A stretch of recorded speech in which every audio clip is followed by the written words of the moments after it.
Olá pessoal de Estratégia, eu sou o professor Eric Alves e este é mais um vídeo do nosso curso de Direito Administrativo. Hoje vamos iniciar o estudo a respeito dos agentes públicos. Nesse vídeo inicial vamos tratar das classificações doutrinárias a respeito dos agentes públicos e das principais características desses agentes, segundo a doutrina. Então vem comigo no slide, por favor. Então está aí o nosso tema de hoje, agentes públicos, né? E para poder estudar esse tema, vamos seguir esse sumário, né? Vamos começar com uma definição a respeito dos agentes públicos. Vamos falar a respeito da classificação doutrinária de agentes públicos, abordando a classificação do autor Eli Lopes Meireles, que é a mais aceita e a mais cobrada em prova. E vamos finalizar a aula resolvendo algumas questões de prova para consolidar o aprendizado. Então tá aí, vamos iniciar então com a definição de agentes públicos. Então, iniciando aqui com a definição da doutrina, agentes públicos seriam aquelas pessoas físicas incumbidas definitiva ou transitoriamente do exercício de alguma função estatal atribuída a órgão ou a entidade da administração pública. Então temos aqui algumas expressões chaves nessa definição. Tá aqui, primeira, pessoas físicas.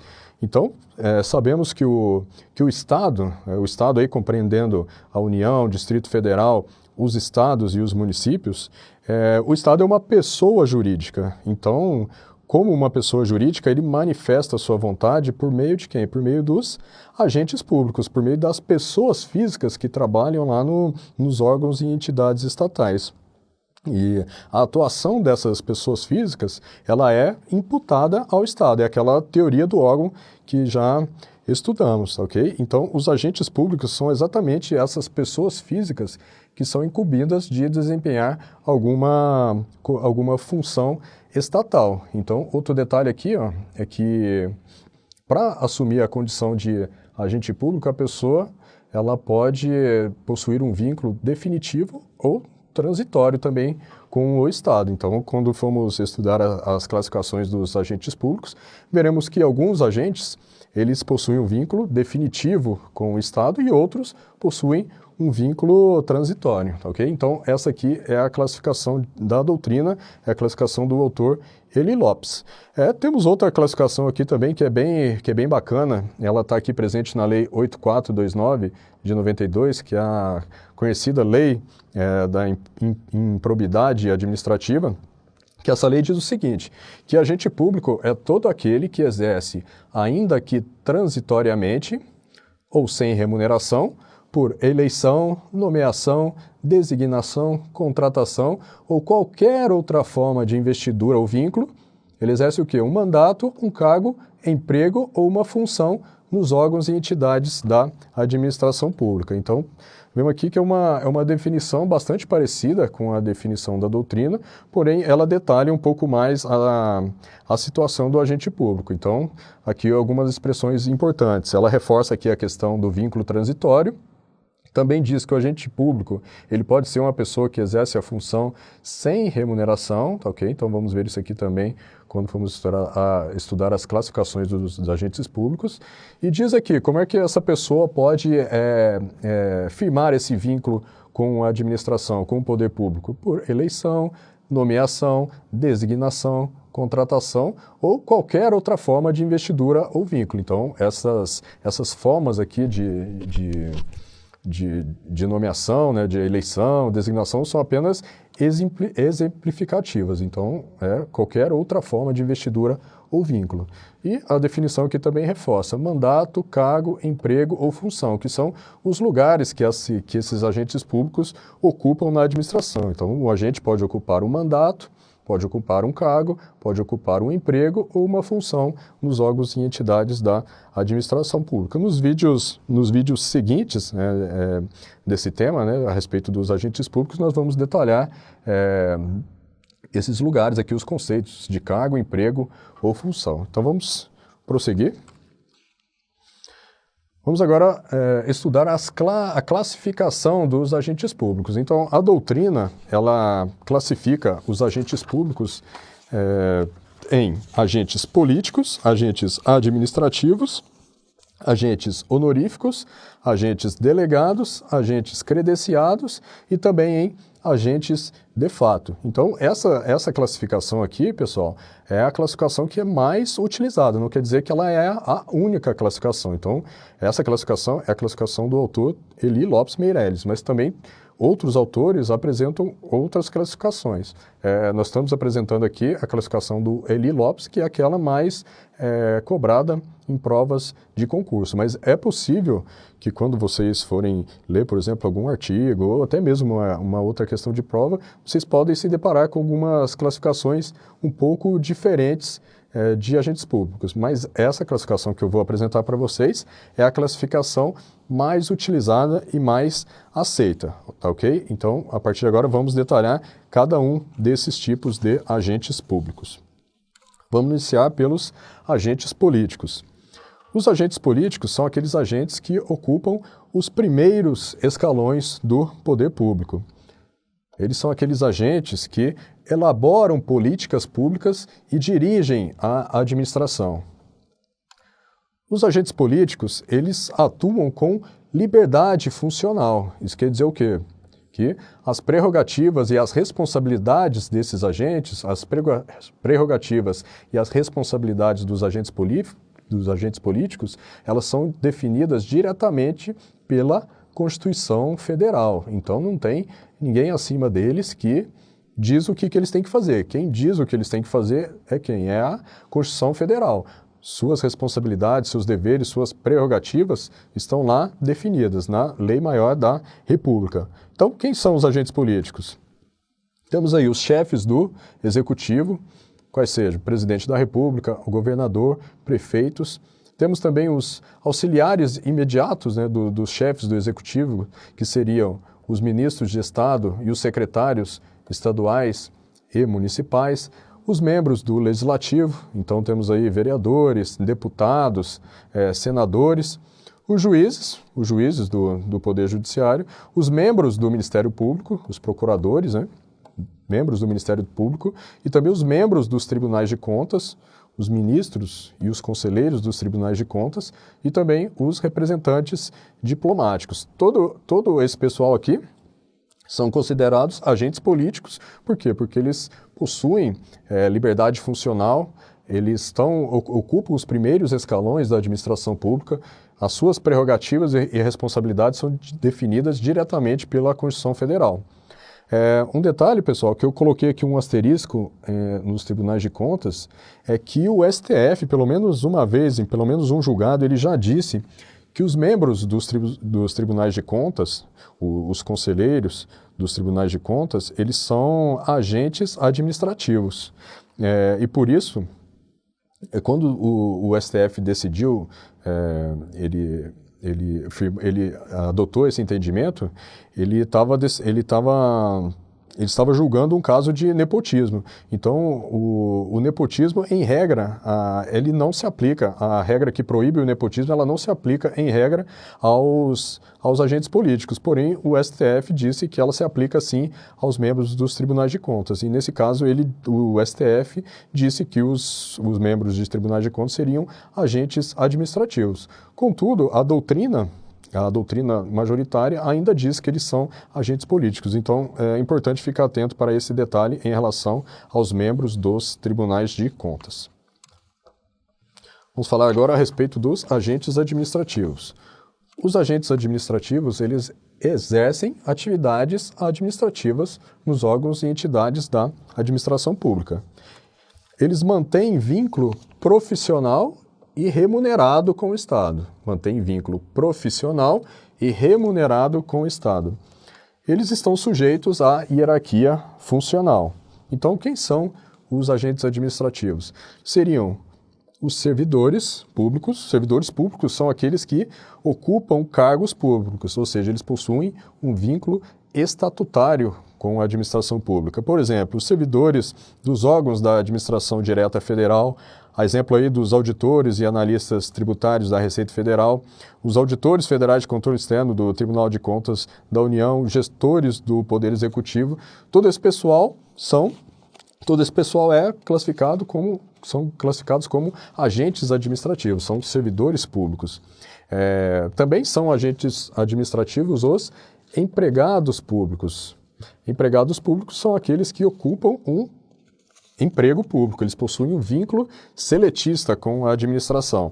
Temos aí como exemplo os empregados das empresas públicas e das sociedades de economia mista, por exemplo, os empregados dos Correios, da Caixa Econômica Federal, do Banco do Brasil, da Petrobras, todo esse pessoal são agentes administrativos, são empregados públicos.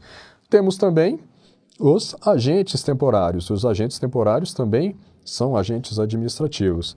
Agentes temporários são aqueles agentes contratados por tempo determinado para atender necessidade temporária de excepcional interesse público. Eles estão previstos lá no artigo 37, inciso 9 da Constituição Federal. Eles possuem um vínculo contratual também com o poder público. Esse contrato não é um contrato de trabalho, mas é um contrato de direito público que esses agentes eles firmam com a administração. Como exemplo, temos aí os recenseadores contratados pelo IBGE para auxiliar na realização dos censos, o pessoal também contratado para auxiliar em situações de calamidade pública, os professores substitutos, dentre outros. Então, para reforçar, agentes administrativos são servidores públicos, os empregados públicos e os agentes temporários. Todo esse pessoal, eles mantêm um vínculo profissional e remunerado com o Estado, estão sujeitos à hierarquia funcional da administração pública. Prosseguindo, vamos abordar agora os agentes honoríficos. Os agentes honoríficos são cidadãos convocados, designados ou nomeados para prestar transitoriamente determinados serviços relevantes ao Estado. Então, cidadãos convocados, designados ou nomeados para prestar transitoriamente determinados serviços relevantes ao Estado. Os agentes honoríficos, eles não possuem vínculo empregatício ou estatutário com o Estado, ou seja, os agentes honoríficos eles não são servidores ou empregados públicos, mas momentaneamente eles exercem uma função pública. Em regra, os agentes honoríficos não recebem remuneração, mas podem receber algumas compensações, por exemplo, folgas no trabalho. Então, quem são, afinal, os agentes honoríficos? São aqueles mesários eleitorais, os jurados em ações penais, os membros de conselhos tutelares, tá ok? Então, todo esse pessoal aqui, eles são cidadãos convocados designados ou nomeados para prestar transitoriamente determinado serviço relevante ao Estado. Por exemplo, aqui o mesário eleitoral, ele recebe lá a convocação, no dia da eleição ele vai lá, realiza o seu serviço junto à sessão eleitoral e depois ele não tem mais nenhum vínculo com o Estado, então ele possui um vínculo transitório. Em regra também, ele não recebe uma remuneração por esse trabalho, mas ele pode receber alguma compensação, por exemplo, ele pode receber uma folga no trabalho. Um detalhe importante é que quando os agentes honoríficos, enquanto eles desempenham essa função pública, eles se sujeitam à hierarquia e à disciplina do órgão a que estão servindo, tá ok? Então, enquanto eles estão no exercício da função pública, eles se sujeitam à hierarquia e à disciplina do órgão a que estão servindo. E também, para fins penais, os agentes honoríficos, eles são equiparados a funcionários públicos quanto aos crimes relacionados com o exercício da função. Então, por exemplo, se o mesário eleitoral, um cidadão que for convocado para exercer a função de mesário eleitoral, ele cometer um crime no exercício dessa função, ele vai ser equiparado ao funcionário público para fins penais, tá ok? Mesmo que ele não tenha nenhum outro vínculo com a administração. Vamos abordar agora os agentes delegados. Então, agentes delegados são aqueles particulares que prestam serviço público por delegação do Estado. A delegação aqui é aquela forma de descentralização por colaboração, ou seja, o Estado ele delega apenas a execução de determinado serviço público, mas não a titularidade desse serviço. Ele delega para algum particular a execução do serviço público. Os agentes delegados, um detalhe é que eles podem ser tanto pessoas físicas como pessoas jurídicas. Os agentes delegados, eles não recebem remuneração do poder público. Eles são pagos pelos usuários do serviço. Então, aqui temos como exemplos as concessionárias de serviços públicos, os tabeliães e os leiloeiros. Então, esse pessoal aqui, eles prestam serviços públicos por delegação do Estado, por descentralização, por colaboração. E eles são pagos pelos usuários do serviço. Por exemplo, lá a concessionária de telefonia, que presta o serviço público de telefonia à população, ela recebe a remuneração diretamente dos usuários do serviço. Quando você paga lá a sua conta telefônica, você está remunerando a concessionária. O poder público, ele não remunera diretamente a concessionária, ok? Então, esses são os agentes delegados. Agora, os agentes credenciados. Agentes credenciados são aqueles agentes que recebem a incumbência de representar a administração em atividade específica. Eles recebem remuneração do poder público credenciante. Então, quem são, afinal, os agentes credenciados?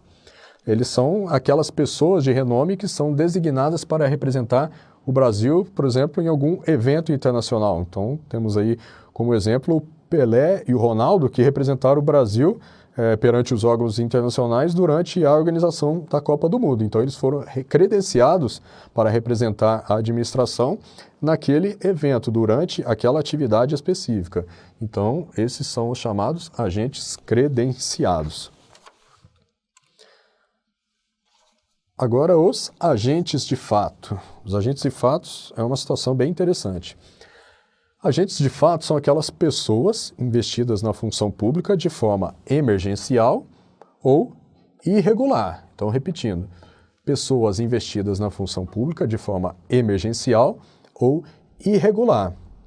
Quando a pessoa é investida na função pública de forma emergencial, ela também é conhecida como um agente necessário, ok? Então, os agentes necessários são aquelas pessoas que exercem a função pública em razão de situações excepcionais e emergenciais. Então, aqui temos como exemplo alguém lá que preste um auxílio durante calamidades públicas, atuando como se fosse um verdadeiro bombeiro militar. Então, essa pessoa, naquela situação de emergência, a pessoa não tem nenhum vínculo com o Estado, não possui nenhum vínculo com a administração pública.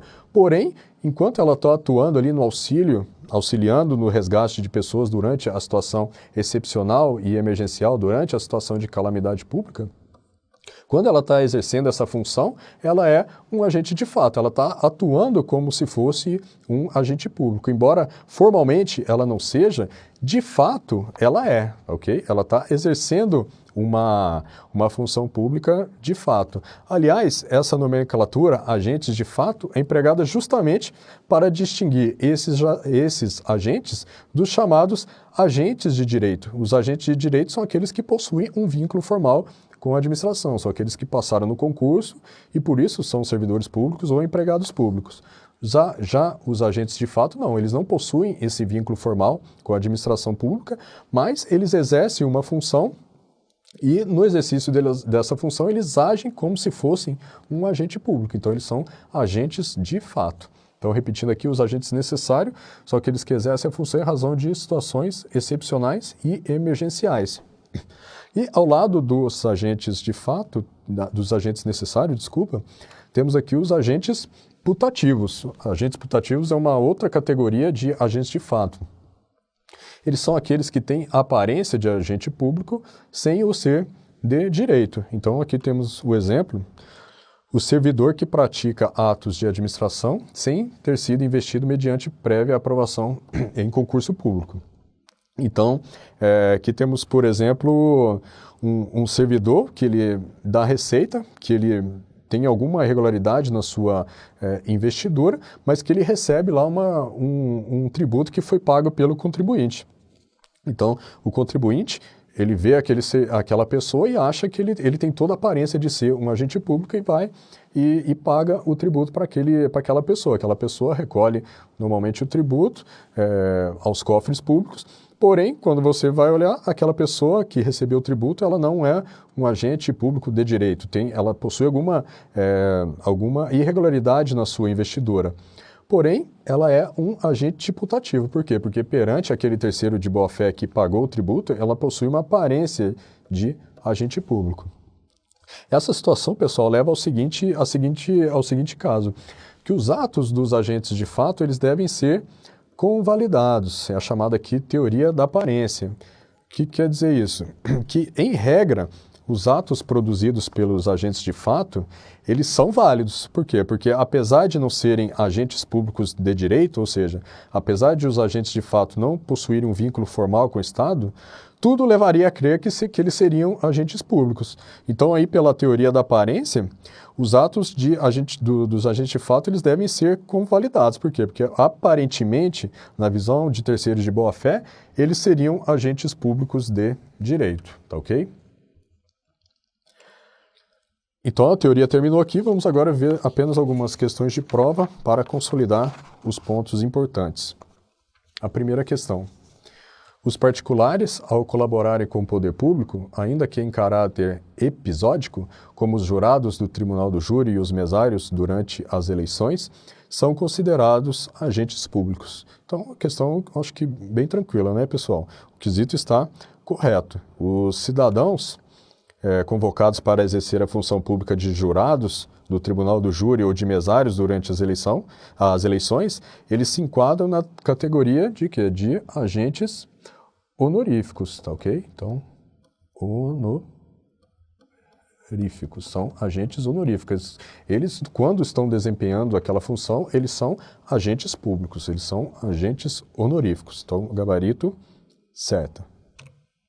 A segunda questão, vamos lá? Os ministros de Estado são considerados agentes políticos, dado que integram os mais altos escalões do poder público. Então, outra questão bem tranquila, os ministros de Estado, assim como os secretários estaduais e municipais, também os chefes do Executivo, os membros do Legislativo, eles são considerados, sim, agentes políticos. Por quê? Porque eles integram os primeiros escalões do poder público, eles se incumbem da elaboração de normas legais, eles também elaboram as diretrizes de atuação governamental, e eles também têm a responsabilidade de exercer a direção, a orientação e a supervisão geral da administração pública. Então, é todo aquele escalão estratégico do Estado. Então, nossa questão está correta. Vamos lá, mais uma questão. Considere que determinado cidadão tenha sido convocado como mesário em um pleito eleitoral. Nessa situação hipotética, no exercício de suas atribuições, ele deve ser considerado agente político e, para fins penais, funcionário público. Opa, então vimos lá que os agentes convocados como mesários em um pleito eleitoral, eles são o quê? Eles são agentes honoríficos, ok? Eles não são agentes políticos. São agentes honoríficos. Então, aqui está o erro da nossa questão. Então, o erro é que esse pessoal, o convocado para ser mesário, eles não são agentes políticos, e sim agentes honoríficos. Porém, aqui tem um detalhe importante, pessoal, que os agentes honoríficos, é correto afirmar que eles, para fins penais, eles são sim considerados funcionários públicos, ok? Então, enquanto eles estiverem lá exercendo a sua função pública na qualidade de agente honorífico, ele é sim considerado um funcionário público. Se ele praticar um crime de funcionário público que está previsto lá no Código Penal, ele pode sim ser processado como um funcionário público. É importante ressaltar que essa expressão aqui, ó, funcionário público, ela é usada lá no Código de Processo Penal com o mesmo sentido de agente público, tá ok? Então, nossa questão está errada. Então é isso, pessoal. É isso que eu tinha para passar para vocês a respeito da classificação e das características dos agentes públicos. Espero que tenham gostado. Um abraço e até a próxima.